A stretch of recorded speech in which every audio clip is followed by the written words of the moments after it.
If you'd thought it had been a while since the last Jihadi attack, then you better hope and pray that their plans don't come to fruition this Christmas.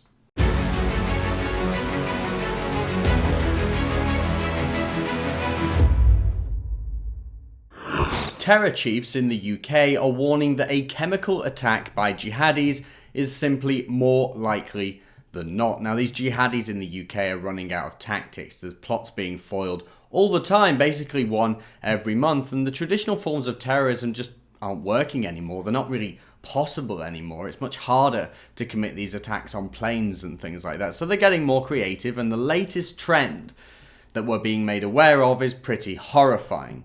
The Daily Mail reports on this story, and they say, terror chiefs believe a devastating chemical weapons attack in Britain is now more likely than not, the Mail on Sunday can reveal. The chilling assessment follows the interception of chatter between senior figures in Islamic State. The terror group has been inspired by the poisoning of former KGB agent Sergei Skripal and his daughter Yulia by Russian agents in March. Before the Novichok attack in Salisbury, the government's Joint Terrorism Analysis Centre, JTAC, put the risk of a chemical weapons strike by jihadis at 25%.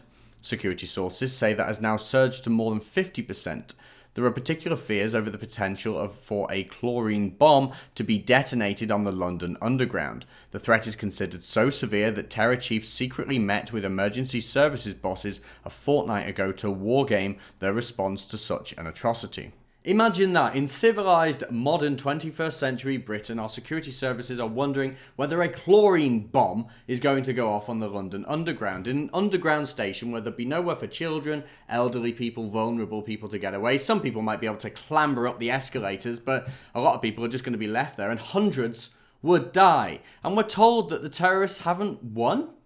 Really? We're living in constant fear of this stuff. Our security services are literally running simulations of attacks that might happen with chlorine bombs in our capital city, and the simulations keep telling us that hundreds of people die whenever this happens. I don't think we're winning. Do you? But if you criticise the government's policy, by the way, in the Middle East, or the government's policy of mass immigration, of bringing people from the Middle East or from the Third World, well, you're just a racist. You should get over it. You should change the way you think because you're a terrible person, right? How many times are we going to have to read this? How many times am I going to have to open the newspapers and say, oh, terror attack likely, oh, we're putting up Christmas tree bollards around Liverpool Christmas market this year. Don't worry, we'll put bows around them so they look nice. And how many more attacks are we going to have to endure before this madness ends and the narrative changes?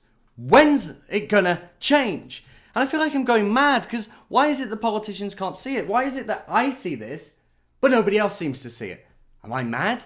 Am I mad for being concerned about chlorine bombs? Am I mad that every year, every Christmas, we keep seeing, well, another attack is possible and you should watch out for this shopping centre, or you shouldn't go to that Christmas market. The only place that's safe to go to is Krakow in Poland.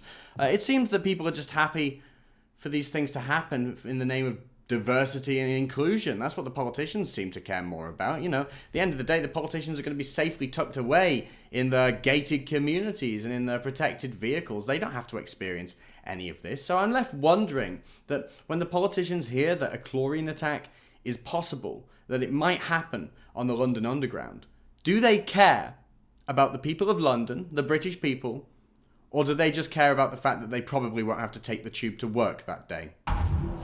If you want to see more from me and the rest of the Rebel team, be sure to download our new app from the Apple App Store and the Google Play Store.